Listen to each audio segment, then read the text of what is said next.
say nothing. Oh, hey, everybody. Welcome to What Drives Us, episode 425 for Wednesday, August 18th, 21. You know what? We always record on Wednesday. I probably don't need to tell people it's Wednesday. They probably doesn't know if it's Wednesday. Yeah, there might be someone out there. So, okay. Hey, it's if Wednesday. If it's a special show, maybe not. It's a special show with... It's Thursday because sometimes you do like one-on-ones. Okay, well, Thursday in New Zealand. That's true. Oh, and Thursday in New Zealand. And actually, is there anybody here that wouldn't rather be in New Zealand right now? Oh, God, would I ever? I'd love to. Maybe Mark. Paul's sort of not the only safe human being. Mark is, he's just fine. I'm fine. Yeah. I wonder if there's a way to make that intro clear so they can see us rocking out on the intro. Maybe. You know, if you haven't seen us rock out, you can watch it in about 75 or 100 shows starting. This is true. Yeah. Not a big deal. You're not missing much. My name is Russell Frost. I have the good fortune to be your host this evening. Let me introduce this amazing panel, and we will get this show on the road.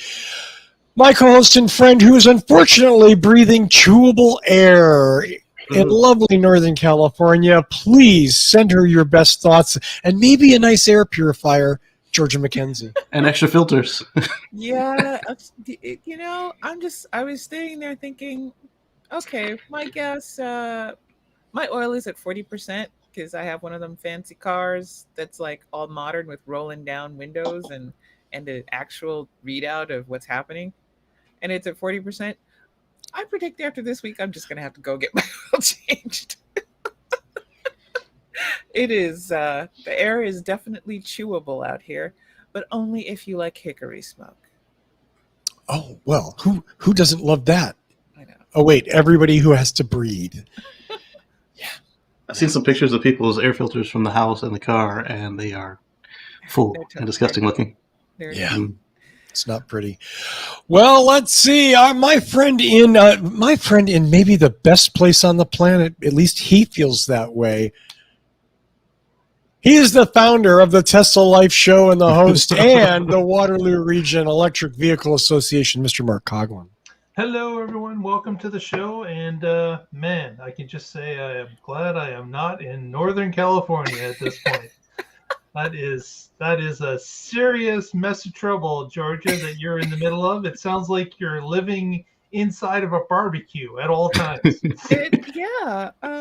And not in a good way. No, right. I do like barbecue. I fully admit I am a barbecue person. I love doing it. I did not expect to live in the smoke part of it. That's all right. We'll get your second hand in about a couple days. I hope that the winds change for you shortly. Please, Dear God, please send rain or winds. It rained. It's been drizzling here today. Shut up. How weird is that? I know. We've been dealing with the remnants of that tropical storm here. There you go. Well, speaking of tropical storm, that person is Mr. Casey Green. You will know him from his Supercharger reviews and his video channel, Mr. Casey Green. Howdy. Yeah, so we just got another back-to-back update from Tesla. Like after 54 days of no updates, now they're just coming back-to-back before I can finish the videos. So working on those. Man. Yeah. Well, there you go. The beautiful thing about OTA, you get them all the time. And last and certainly not least, he is the founder of Boulder Hybrids and the man who sold me my car, our friend, Paul Guzik. Hey. Glad to be back and less smoky here than it has been. So I guess that's good. Awesome. So your smoke was secondhand, or was it? And none of us are at the Afghanistan airport. So that part, yes. Grateful for that. We have that to thank. Yeah. So your smokiness, was that because your state was on fire, or was it secondhand from the West Coast? A little bit here, but mostly coming in from the West. Yeah. Sorry. It's us. And of course, we have no water now. Oh, nice. Oh, we're heading there. Yeah, we're getting there quick. We're getting there quick. We'll run out of water, and then the smoke will get really thick. I read a write-up on a study that said that with all the smoke, all the PM 2.5 particles out there are making you more susceptible to the new normal the virus that causes that. So be extra careful. Mask up. Be safe. Well, and the wheels in Mark's head are turning because Canada has like 80% of the world's fresh water. So he's just like, how can I pipe that down to California? He's gonna truck it. You've got a funk. Just start making trips, okay?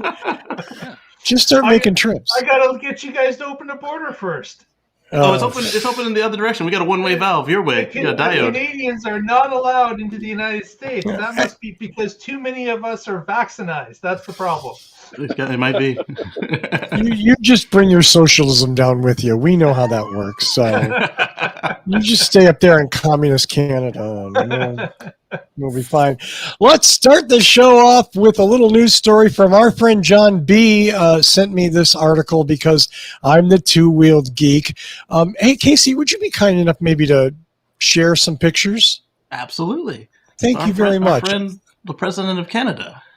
Our friend, the President of Canada. Exactly. Right, it's ready to go on screen. It is there. Thank you so much.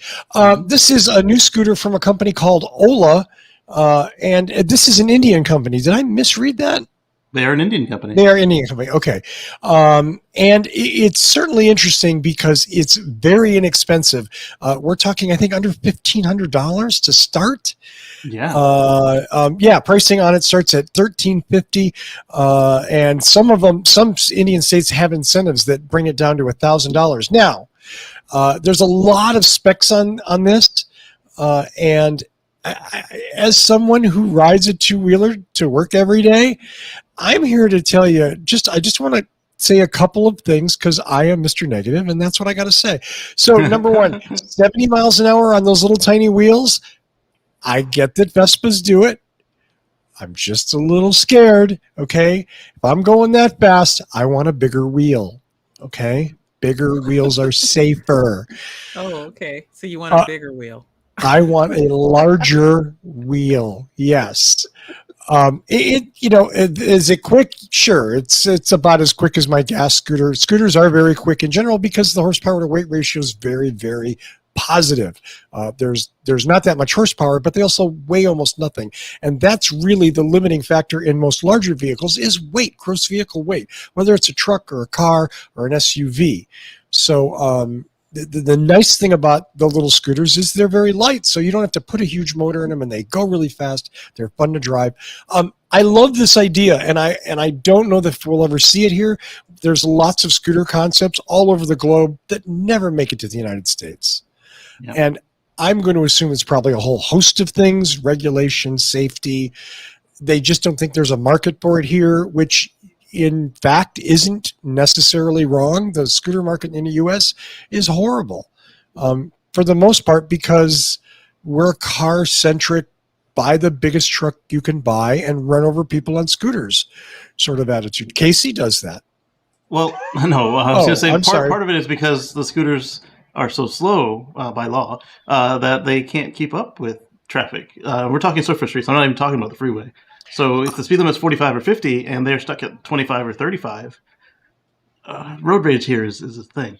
Yeah, it depends on what scooter you're talking about. Some of them are speed limited. Obviously, that 25, especially the newer electric ones, because that makes them more saleable, less regulation. My gas scooter, does 65 and is freeway legal. So it's certainly I own the city streets, and I'm very timid on the highway. But anyway, I love this idea. I'm skeptical that we'll ever see it. The plethora of shiny metallic pastel colors makes most teenagers' eye color selection palette box just weak. Casey, can you call up one of the group? Isn't there a group shot?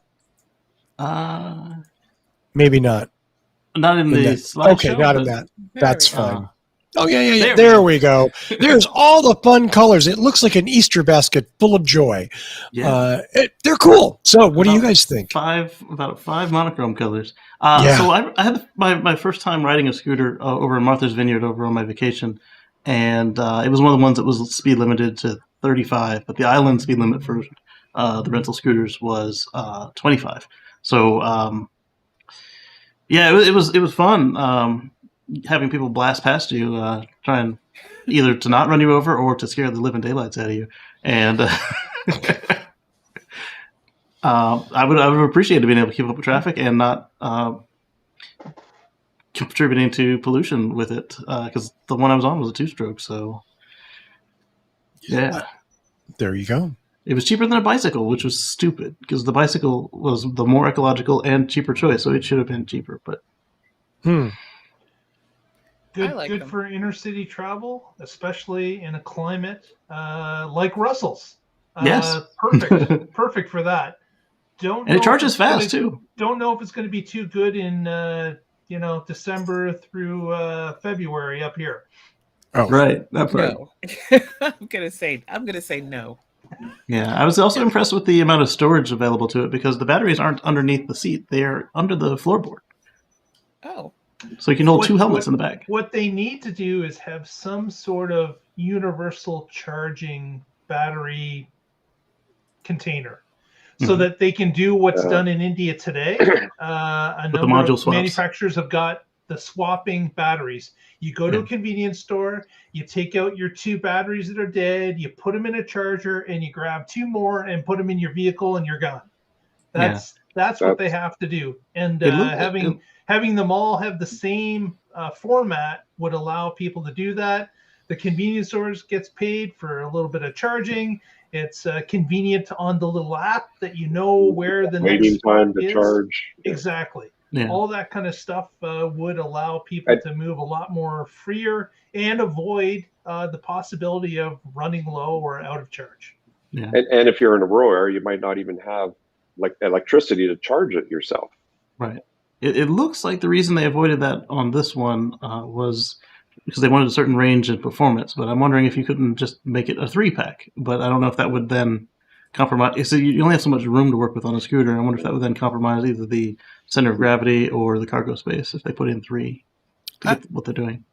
It's my personal opinion to be really easy to do. Nobody wants to do it because for the They don't reason control everything. that every manufacturer wants everything to be proprietary to their product because they're all too goddamn short-sighted and stupid to think that if I make something that's really popular, right. Imagine if gas vehicles had been invented 10 years ago. Imagine the different formulations of gasoline that you got to go buy Ford gas because Chevy gas won't work in that.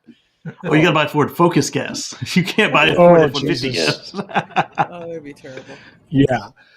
So anyway, I didn't want to take too much time on this. I think I love 2-wheelers. John, thanks for sending this to me, and thanks you guys for chatting it up. Next story, let's go to my friend Paul, who has a little story about law enforcement. Yes, this was local story here in the paper the other day. Boulder County has gotten their first Model Y police cruiser. And interestingly, the article goes on to say they did a cost-benefit analysis. And some of this I agree in, but I think just some guy making decisions wants to drive a Tesla. But they basically said the car that it replaced, the Ford Police Interceptor or whatever, was a $40,000 car. The Tesla was $54,000. But the interesting thing is the operating cost. The Ford, let's see, where was it here? 18.7 cents per mile. The Tesla is 2.9 cents per mile, including the maintenance and fuel and et cetera. So they feel that over the life of the car, and they only drive them about 100,000 miles and then they retire them, $19,000 in operating costs for the Ford, $3,000 for the Tesla. So the premium to buy the car is offset in the long run, which many Tesla owners will tell you that's what they've experienced as well. But I truly think just the cop wants to step on it and have some fun. Oh, yes.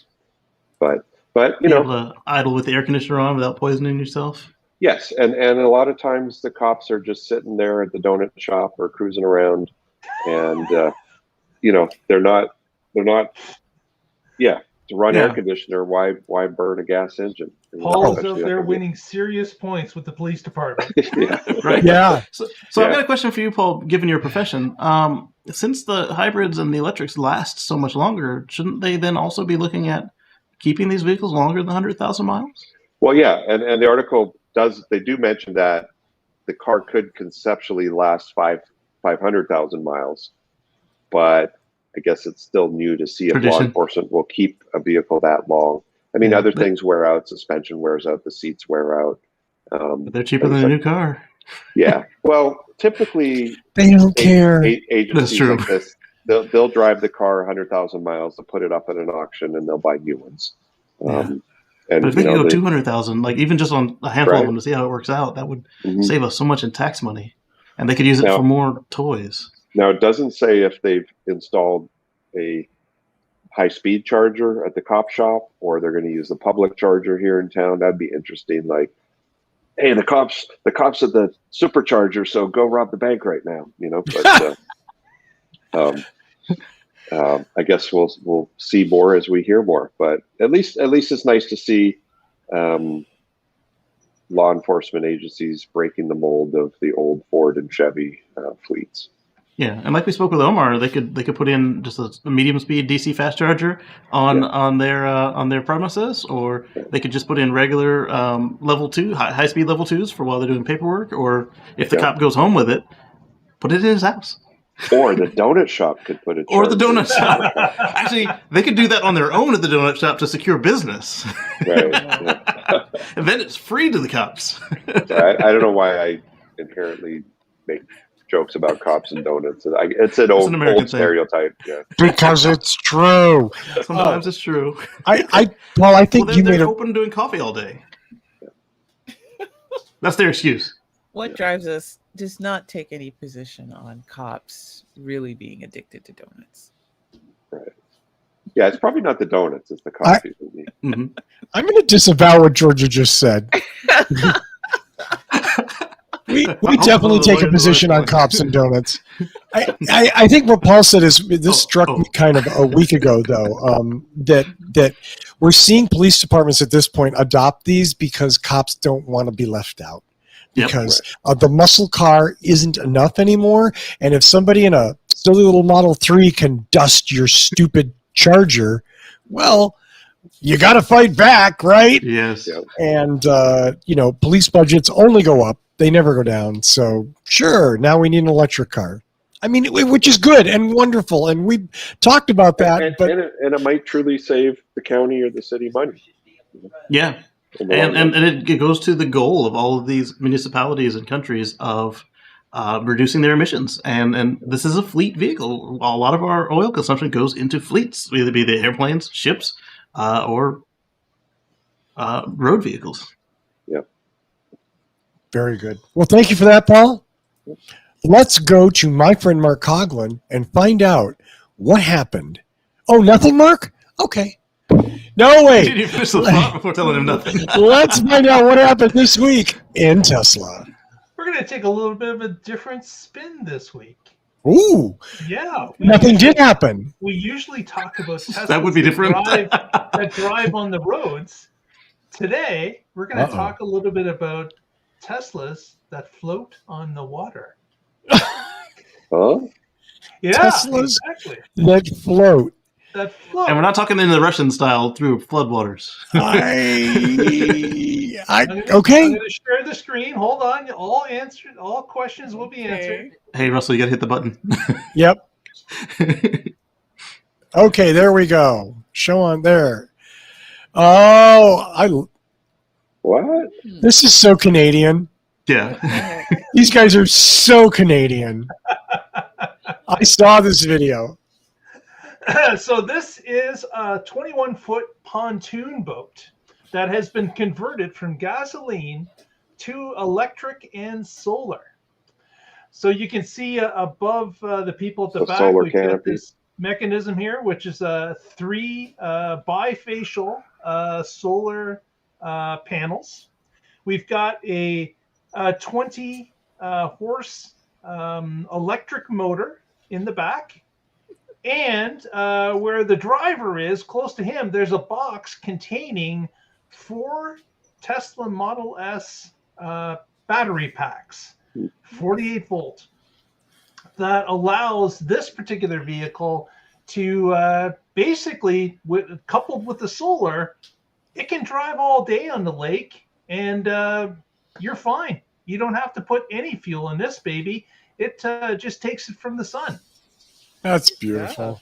Cool. Yeah. And do they use the batteries to chill the beer as well? It can actually. I guess some could be used for that. In this particular model, it was made recently. The launch was this past Sunday. A gentleman called Ian Graham from Kitchener has taken this concept over the past year to make it happen. So certainly congratulations to Ian and his group that were able to make this happen. And I applaud their inventiveness to take these batteries, combine them with 3 solar panels, and you've got a system that uses an all-electric outboard motor to propel the vessel. Now, it's not fast. This, of course, is a pontoon boat. It's basically a living room on pontoons. Like this is not your speedboat that you want to see zipping around the lake, pulling water skiers. That's next year's Plaid edition. Exactly. So this was a concept. Ian happens to live in a city, but he has a cottage that's off grid in northern Ontario. So he was looking. He just made his cottage solar. And he is now going to get his boat up to the cottage, and he will be able to drive around the lakes up there without using, any gasoline. He'll be able to just use the boat. And the great thing is that with those 3 extra solar panels, if you stop and you're resting, they're charging the battery. So, you have the capability of charging it from shore power. But since you've got the panels, the vehicle can do it itself as well. So for example, he took the boat out on a Sunday on a lake called Conestoga Lake near Kitchener. And he drove around for 4 hours on the lake. And with the solar panels, of course, working, his state of charge dropped from 92% to 52% in 4 hours. So he didn't even deplete the battery fully. Wow. Got to drive it for 4 hours. And then when he got back to dock, he took a break. People went to the washroom. They had some lunch. They came back to the boat, and it recuperated another 15% of charge while it waited for them to get back in the boat. The sun is my range extender. Exactly. So this is a great example of how, one, you can reuse the batteries. We always talk about the recycling of batteries. Well, here's someone that took it outside of an automotive recycling and used it for a boat. And he indicated that the price of batteries, the used batteries, are going up because there's more and more of these projects that are happening. I was going to comment. I've noticed the crash car Tesla batteries, the prices keeps going up because of stuff like this. People are putting them on forklifts, on go-karts, home storage systems, homemade power walls. So yeah, there's not a wrecked Tesla that's batteries get thrown away. I mean, they are all repurposed. Yeah, absolutely.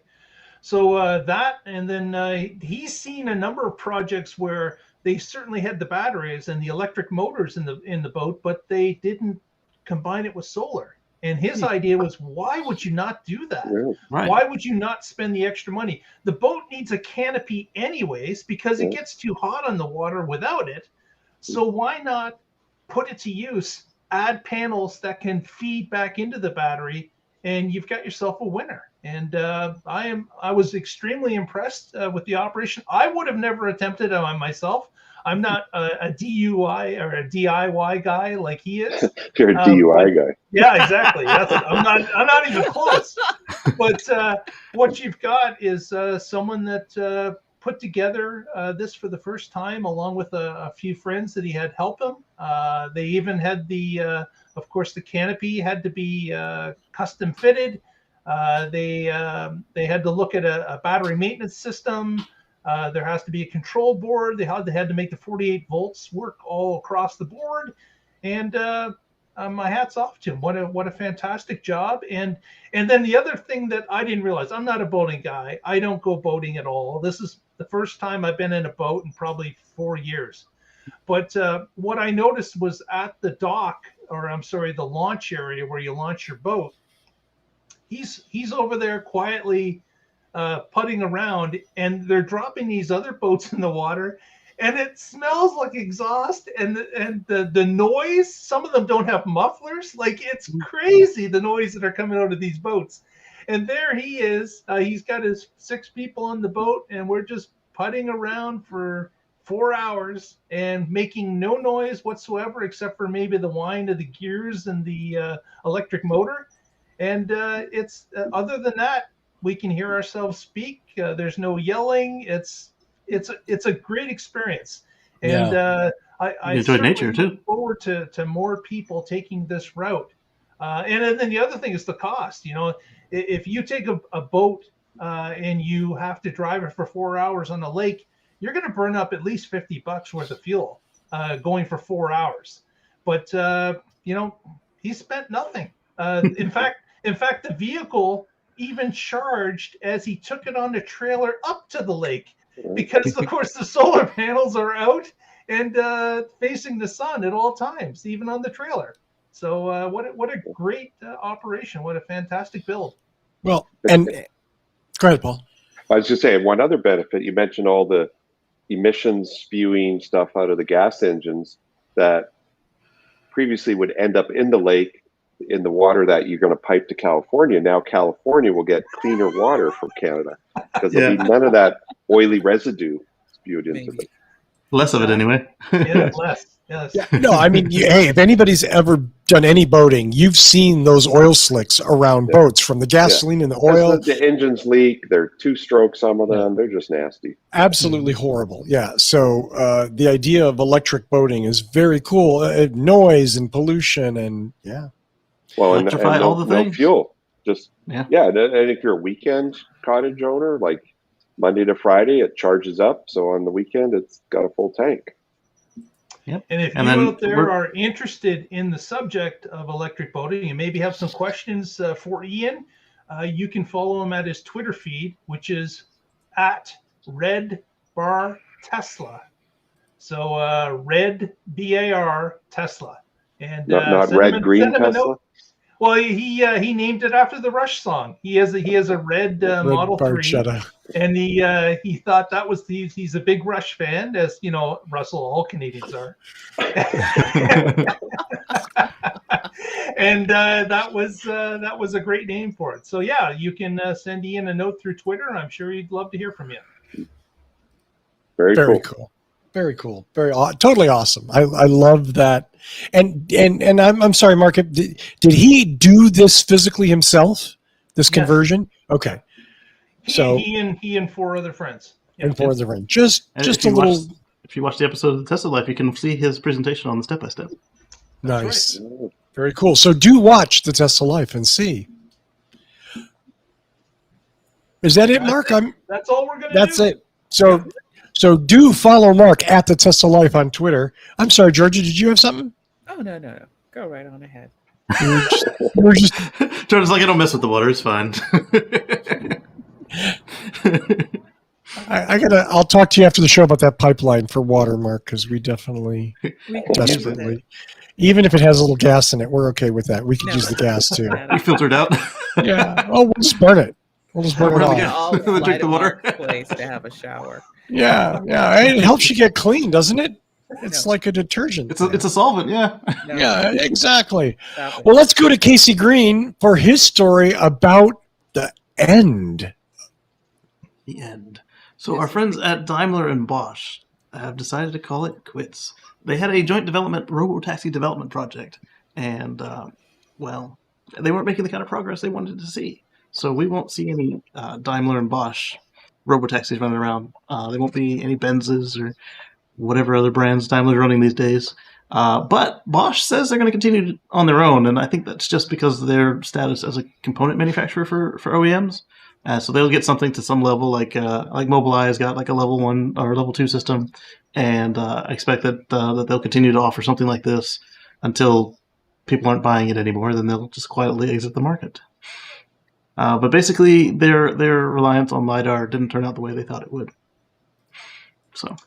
Yeah, it's not an easy problem to solve, is it? No.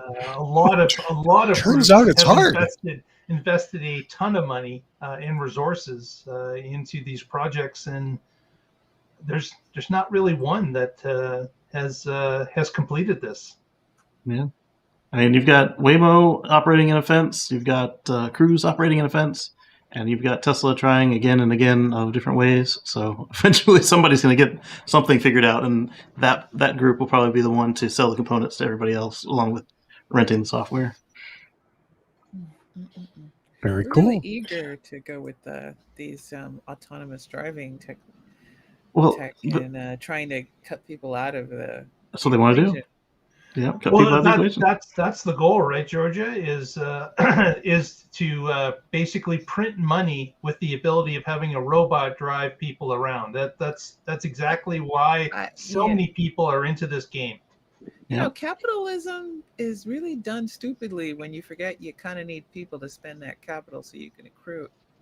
But I digress. I guess I'm not a fancy pants economist like they are. So when nobody owns a personal car anymore, do you think that we'll see walkable cities come back? Or our country is set up so much for cars, do you think we're just going to be at the mercy of these rental car barons?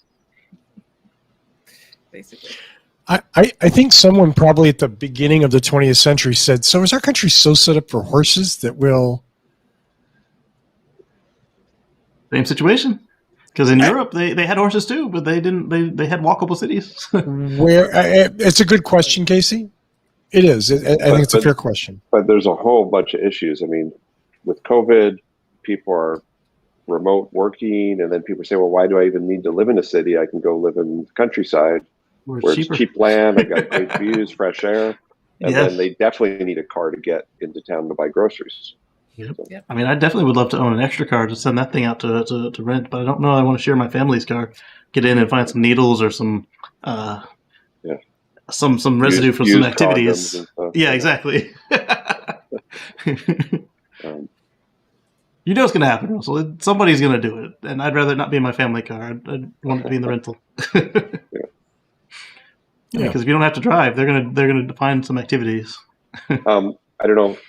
People listening watched 60 Minutes last Sunday, had a repeat of the automated 18-wheeler trucks and the progress that's being made there. And the trucking industry is like, you know, it costs $250,000 to automate a truck. Yep. But a driver costs $50,000 a year, and if you have two drivers, you know, it's $100,000. So the payback is pretty fast. Yes. And these trucks can drive 24/7. They just need to stop for fuel. It was a pretty good segment, so you can go to 60minutes.com if you want to watch it. But pretty impressive how advanced the trucking industry is going towards automation.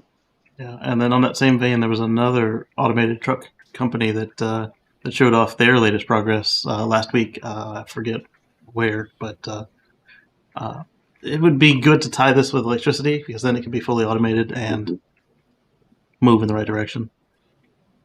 But I think the capitalists are going to go probably towards trucking first before they go to consumers, because there is an ROI there, and it's a boring ass job for a lot of people. Set route, they don't have enough people as it is, and the people, they can't get drivers, so it's kind of, and you know, even if they had drivers at the first 5 miles and the last 5 miles, and then once the car hits or the truck hits the interstate, just set it on autopilot. Yep, and we've mastered the interstate driving for most scenarios for self-driving tech. There's no bicyclists, there's no pedestrians, there's no doors opening. So they could then advertise to the truckers and say, hey, you want to be home every night? Right. Just drive the trucks from the highway to the depot and you can go home at night. Yep.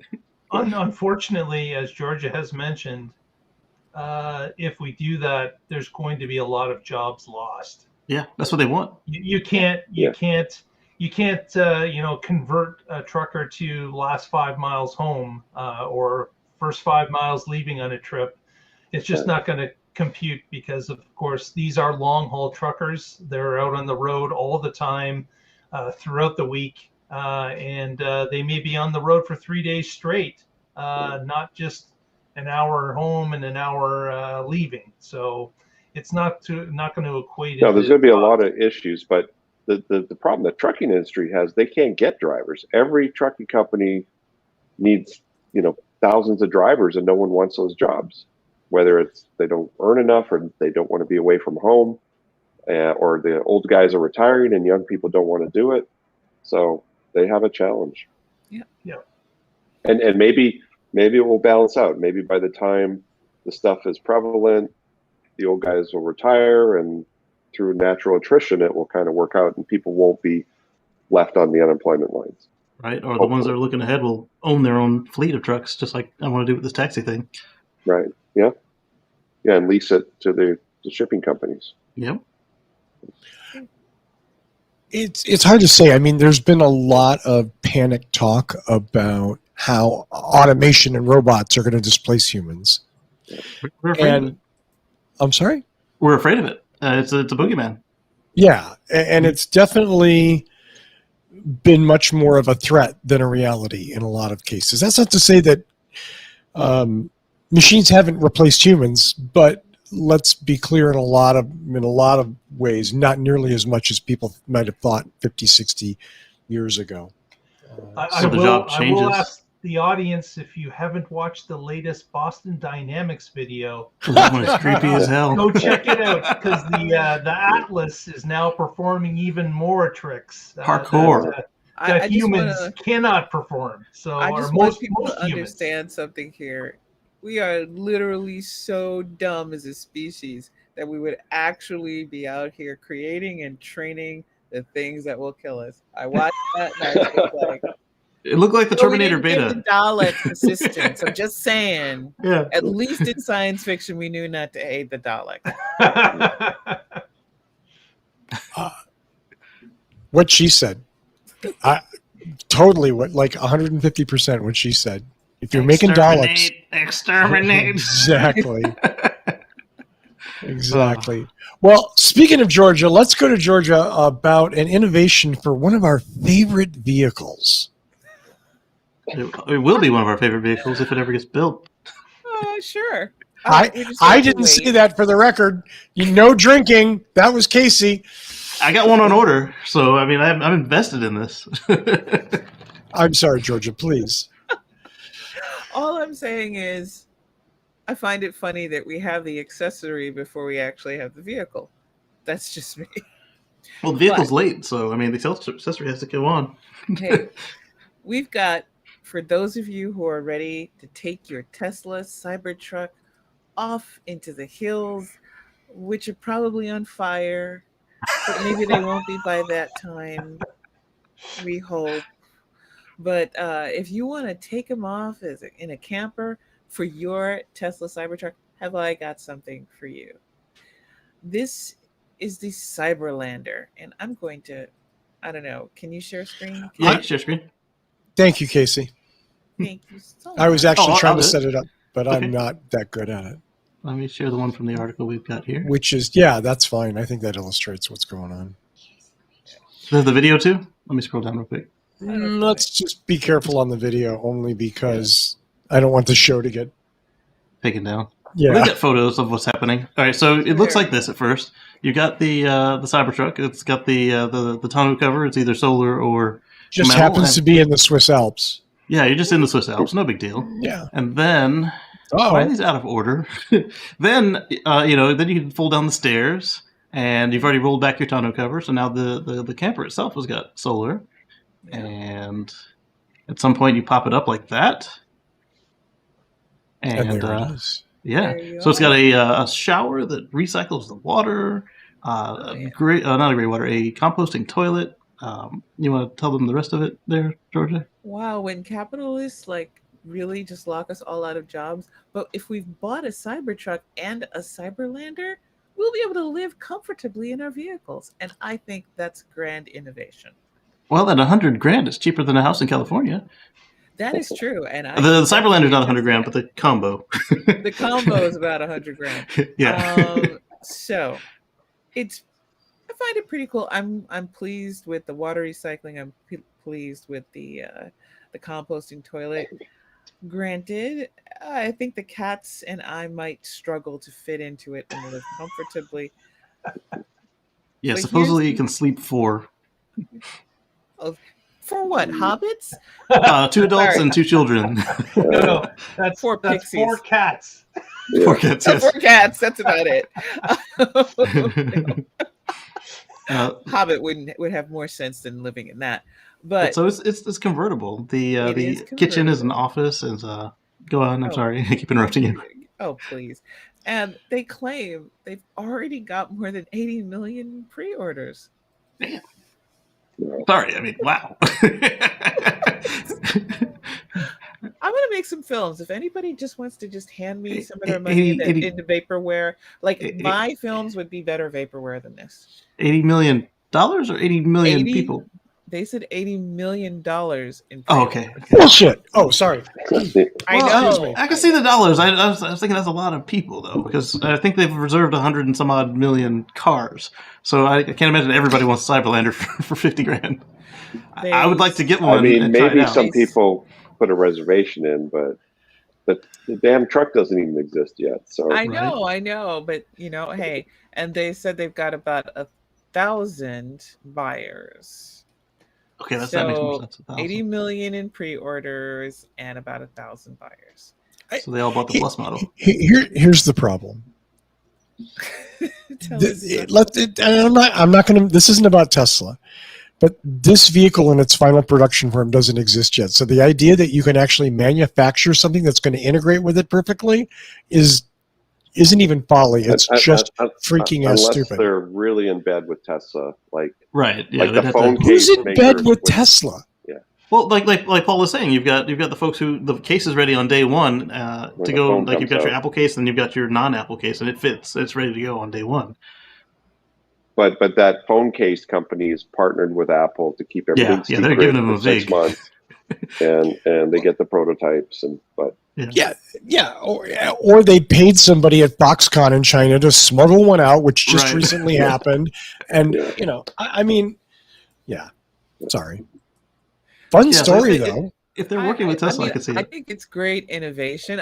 To be frank, I think it's pretty cool innovation, and I like the sustainability aspect of it, in the sense that it's really great that he put a lot of thought into it. Cool design. Yeah. They don't tell you though that the water recycling for the shower is from the toilet. No, the toilet is dry. Composting toilet. So I think would be cool for them to do is give us a prototype in a combustion or hybrid truck, so we can see the idea of how a beta would work, and then we can wait, and then it'll be a month or two after the actual truck comes out. Just do the thing in the back, in the back of a pickup that's more or less the same dimensions. Yeah. Or at least so they can show us that the basic concept works. Like, hey, because does anything real exist, or is it just Photoshop? I think it's all just Photoshop and animation. Yeah. I mean, animation. So I could hire a couple graphic designers, and in 2 weeks have a website, and maybe I'll get $80 million in orders. Hey. Yes, you will. If it says Tesla. Yeah. Seriously, I've got to come up with some kind of expensive cup holders for Teslas so I can vaporware that out there and get a few million in pre-orders. Who knows when it's going to be delivered? Because I'm just going to sit back and wait for the next delay on the Tesla Cybertruck. By the way, you might not get it until 2022. It looked like so far. 2022. That's what. If you were ordered on day one. If you ordered after day one, who knows when you're going to get it? 2024. Yeah. Yeah. Well, the factory's almost done though. I got nothing. Well, I mean, you got to have the factory to build the truck, and you got to have the truck to build this thing. So we're working on it. One thing at a time. There you go. One thing at a time. One trouble after another. Okay. Yeah. Next. Next up, I wanted to do just a really brief thing. Casey, can you grab the map, please, I'm sorry to make you the No, it's fine. I screen have great sharing. practice with it. Thank you, sir. I appreciate that. I saw an interesting tweet that was discussing this map. And I want to read that tweet and credit that author, Hayden Clarkin, at the transit guy _ in between the and transit and guy, at the transit guy on Twitter, says, what is the greatest place on earth? Disney, teach us about transit. Well, with over 325 buses, the resort has a larger fleet than the entire city of Orlando. The 12-train set monorail alone makes it the 16th most ridden transit agency in America. More than AC Transit in Oakland. There's a map. Now, I'm sure most of you have heard of Disney World. It's a big place. It is. And Florida is a place with legendarily horrible public transit. Yet in the middle of it is Disney that thrives on mass transit. Yeah. If you've been there, you've seen the buses that go from all the different resorts and the hotels, constantly moving people back and forth. It's interesting that mass transit works in this one enclave, but nowhere else. Well, they control all the variables. Yeah, you can't take your private car down Main Street, USA. So when we went to Disney last, I had the Model S because we hadn't picked up the Model X yet, and we'd plug in at Epcot or Animal Kingdom because they have the ChargePoint chargers there, and then we would ride public transit the whole day in the park. It was awesome. Yeah, it's and a lot of those reliable. Right, a lot of those bus routes do share the road with public cars coming into the different resorts, coming into the park. Obviously, I'm being a sarcastic asshole. This could work everywhere if you bothered to do it. Yeah. And if you don't take away the routes just because they're underutilized with people not wanting to breathe the same air right now. Yeah. I mean, we just got notice of our local public transit agency actually cutting back on service. I do like that one that Paul shared with us a couple weeks ago in Boulder or near somewhere in Colorado. No, it was in Washington. It was in Washington State. Okay, yeah. Where you had the app and then basically the on-demand buses, but they're still buses. Yeah. And but it's only $1. And I like that part too. Yeah. Right. Well, and it's like a shared Uber for $1. No, but I think Paul brings up a super important point. We're constantly talking about making things pay for themselves and making things profitable, which is really, really effing stupid for government services. Yeah. Make it free. So what if lots of people ride it? That's a good thing. That's the goal of the thing. So what if people sit on cars off the roads? It will get people to their jobs that couldn't get to their jobs.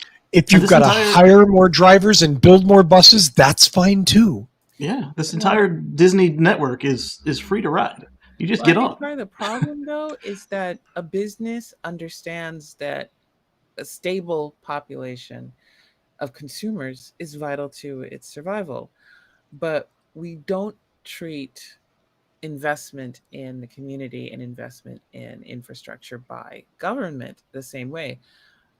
Partially because too many people feel that, well, I don't want to pay for other people.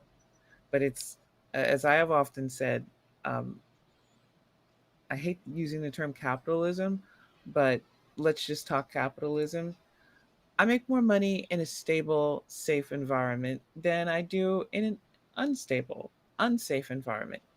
I don't want to have to pay for tons of security. So, you know what? If I'm a smart capitalist, I'm going to go full on socialist with my government because I don't want people looking at what I have because I have so much and saying, I got nothing and I have nothing less to lose by trying to take it away from you.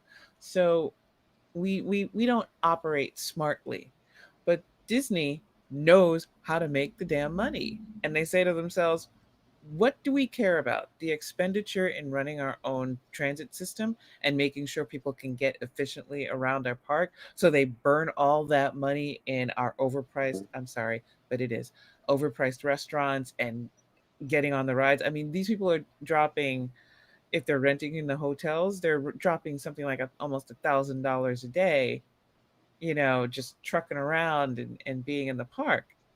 Disney is looking at their cost to run this transit system versus the cost to have all those dollars added to their bottom line, and going, this operating expense, no big deal. Yeah, no big and deal. You're right too, because they charged me for the electricity, but getting on the transit system was free. But because we could get from park to park, it was then easier to stay longer. We bought a week pass basically, and we visited all the parks. If we had to drive that Tesla everywhere, where we were staying didn't have plugs, so we would have only gone to 2 parks and we would have been done in 2 days. So they made their money back.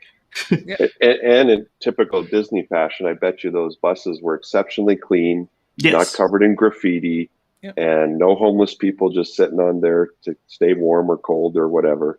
It was like a new airplane. It was yeah. And these were old buses. We're talking these buses were probably older than me for most of the ones we got on, and definitely that but they're monorail, well maintained, super well maintained. I don't, and it's not just Disney. Disney isn't the only organization capable of this. I lived in San Francisco for 10 years. I rode Muni. I rode BART. Not perfect by any means, but most of the time they're there on time. They're clean. They got me where I needed to go for almost nothing. So, this can work in lots of other places. Yep. That's all. Make Thank make you. It free, make it convenient, invest in the infrastructure. And unlike, the past few summers where I'm literally sitting in a smoky hell, contemplating putting on a mask while inside my apartment, we might not have as many fires. Right. Figure.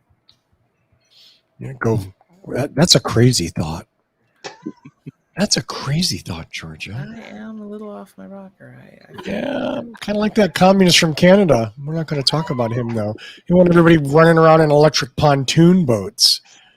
I really like that. Solar electric pontoon. That was a hell of a pledge. Drinking Rush beer, hopefully. Oh, right.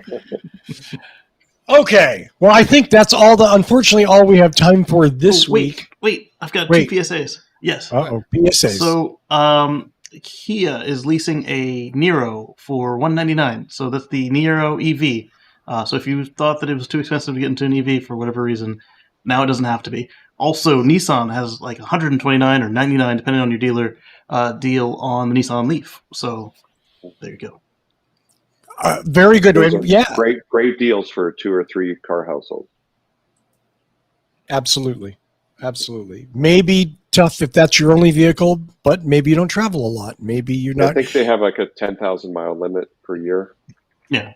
On the lease. But still, for a local car to run around and commute, that's great. Yeah, and the Niro can fast charge, although the Leaf will have difficulty in the coming years fast charging, thanks to the decline of CHAdeMO on the networks. The death of CHAdeMO. Yes. Well, we'll see. The Betamax of chargers. Exactly. the HD DVD. Wow. The mini disc player. I need to get the guy from CHAdeMO on the show so that you guys can say that to him, okay? All right. To his face, make him hurt, make him cry. Yeah. Ouch. Let's do some shout outs and go home. I'm going to start with Paul. Anybody in the Rocky region, Front Range, Colorado, check us out, boulderhc.com and boulderh.com. Don't have a lot of cars for sale right now because the market still sucks, but check us out if you need to fix your hybrid or EV. Thank you so much. Do go to Boulder Hybrids in Boulder, Colorado, anywhere in the Front Range. I flew from California to Boulder to get my car, and I drove it back here. That's how much I trust Paul. Paul also UPS it to you, too, if you want. You put it on carrier. And can you do that? Yeah, UPS. Haul cars. You sure can. You can ship cars. I ship them all the time. Well, absolutely. Now that's certainly something you could do. Casey, tell me what's new on your channel. So, as I said, I got 2 new software updates. So, if you go to youtube.com/CaseyGreen, I will have them there shortly. By shortly, I mean hopefully before the next software update. The most recent one was the Disney Plus, etc. And before that was my first update in 54 days. So that one's all lined up. Just needs me to trim it down. So right now it's an hour long and nobody wants to watch that. So I'm going to shrink it down. There you go. Thank you so much. Do visit Casey's channel. Where is that, Casey? YouTube.com/Casey Green. That's KACEYGREEN. Thank you so much. Mr. Coughlin. I would like to say, if you have more interest in the pontoon boat that we talked about today, please visit us at the Tesla Life. We have about a 40-minute segment on it. So if you want to see more details, please check out that video that just went live today. Also, if you're watching this program and you have not given us the thumbs up, you better, because Russell has got your name and number and is going to come looking for you after the show. So give us that thumbs up. And if you haven't subscribed, you got to do it now. Come on. What are you waiting for? You waiting for a sale? It ain't going to happen. It's free already. Got to press that button. It'll be 50% off next week. Paul, be quiet. Yeah, what? People know this stuff. Are we selling Russell again? No. Next week you can have you and a friend become a subscriber for the same price. Buy one, get one. Yeah, buy one, get one. We'll go. There you go. But if you do want to give us some money, you can, next to that subscribe button, there's a join button. If you click that, you get some extra content, and it will help out the channel because this isn't free to run. It does cost us money, and the little bit of money that we take in almost covers our costs. So, yeah, we definitely appreciate any donation or support, and that sometimes includes just clicking subscribe and clicking the notifications button so that you follow our new videos, and we appreciate that. Or tell your friends with lake cottages to subscribe and learn about the pontoon boat. Yes. I can't think of better advice. You know what? I have to interrupt before I go to Georgia. Mark, you were there, right? Yep. Okay. I thought so. That pontoon boat seemed to be perilously tilted towards the back. Well, and I was just concerned. Once you put the vehicle under power, of course, the motor drags the back All end boats, down the a little nose bit. goes up. The nose goes up. It's just physics. It's the way it is. And of course, if you've got 6 people on the boat, you need to spread them around, right? Fair enough. The right. weight. They had a few more people towards the center and the back on that particular video. So I just I like the nose up thing, although you don't really think of pontoon boats driving through the water like a trimaran. I can confirm that I was out on the lake and I got home safe without being wet. So it worked for me. Clearly it did. Well, speaking of working for me, she doesn't, but I'm so glad she's here anyway of her own free will and not getting paid a damn thin dime for it, Georgia McKenzie. Maybe I should start charging. Well, we can't afford you. I have no money. Oh, nothing from nothing means nothing. Yeah. But, the truth is, I'm happy to be here. Thankful that I get to hang out with all of you out there in YouTube land and also sit and hang with the guys talking basically EV smack. If you have been here this long, what are you waiting for? Hit like and subscribe. Don't forget to bounce on over to Casey's channel. He's got all that good reviews. Although I haven't seen too many more of those auto driving tests of yours. I'm waiting for the day when you do something and that car just decides, screw this, I'm taking off. So with the new programming, it aims right at me when it's coming at me. Rather than trying to line the door up to me, it tries to take me out. Be nice to your car. It's gunning for you. And don't forget to bounce on over to the Tesla Life, because that pontoon boat story is actually quite my shit. I do enjoy watching people kludge stuff together and create new innovative products, because I bet you're going to see something just like this on the market, and it's going to take regular manufacturers about 5 more years to catch up to innovative drunk dudes who just think, what the fuck? Why don't I just dump some batteries in here and take out that gas tank, put it in a boat, and let's go get some beer. I like that. DRU we're not the implying best that lab. people on that pontoon boat were drinking beer. No, they told us they were. Sure. I didn't hear it. Benjamin says that battery has got to give that boat a good center of gravity. Benjamin, I'm going to say, based on the people riding in that boat, that there was a lot of ballast helping assist balancing out the back end of the boat. And I support that. That is what they're there for. So I'm going to throw that back to Russell. And Odo says he's done with all of us here. Oh. And I just want the winds to change so it's a lot less smoky in my living room. He's about to pounce on something. Oh, and he got it too. Somebody just got wasted. Well, speaking of that, before anybody else loses a limb, I want to thank Michael Manring for our theme music. Visit him at manthing.com. Please buy a song or something. Thank you so much. Thank you all for supporting the show. As we have said, the best way to support it is to give us money. Hey, maybe that's difficult for you. Maybe you don't live nearby. Maybe you don't want to send us bags of cash. You know what? You can do it for free at youtube.com/whatdrivesus. Hit the subscribe. Hit the notify button. That is a big help. Maybe share one of our videos with a friend. We'd appreciate that very much. I want to thank Casey Green, Georgia McKenzie, Mark Coughlin, and Paul Guzik for being here and helping me do a great show. And maybe Odo for at least an active leap at the end. He's the action part of the show. Is he the last action kitty? Yes. Very nice. Very nice. Well, on that note, Casey Green, this is a drum roll. Tune in next week and find out what drives us. Thank you, everybody. See you then. Have a good week, everybody.